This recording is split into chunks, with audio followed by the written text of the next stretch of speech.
Know who is responsible for the crisis. We promise to keep naming names. And tonight we're adding another one.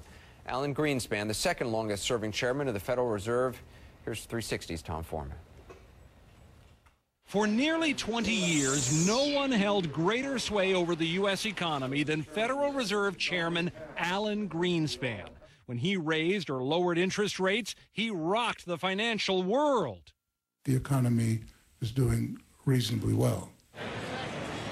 Greenspan's use of interest rates to encourage investment and discourage inflation was widely praised as he steered the markets toward recovery after the dot-com bust and then again after 9/11.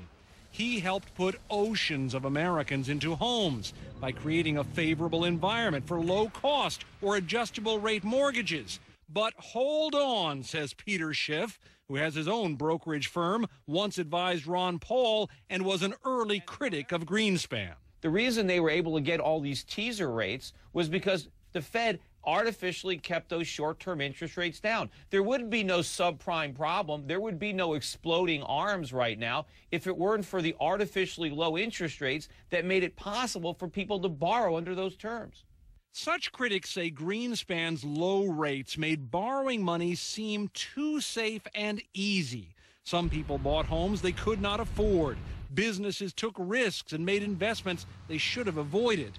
And everyone who took part, like a person on a credit card buying spree, appeared richer until the house of cards fell.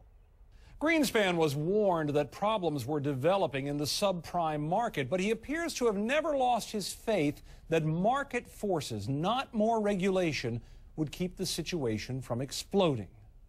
And at moodyseconomy.com, Mark Zandi believes Greenspan always meant well. And I think he felt that, we were in a period of weak economic conditions, and what better way to get out of this than try to stimulate home ownership. And unfortunately, it didn't work quite the way he had thought it would. Greenspan did not answer our request to talk about all of this, but he has often defended his policies, suggesting greed is really to blame for creating the financial flood. But in retrospect, even some of his supporters admit he did help set up the problem. And according to some critics, the reason we have a flood is because Allan Greenspan blew up the dam. That makes Allan Greenspan one of our 10 most wanted culprits of the collapse. Anderson. So let's make it official. Allan Greenspan, appointed by Reagan. He served under both Bushes and Bill Clinton.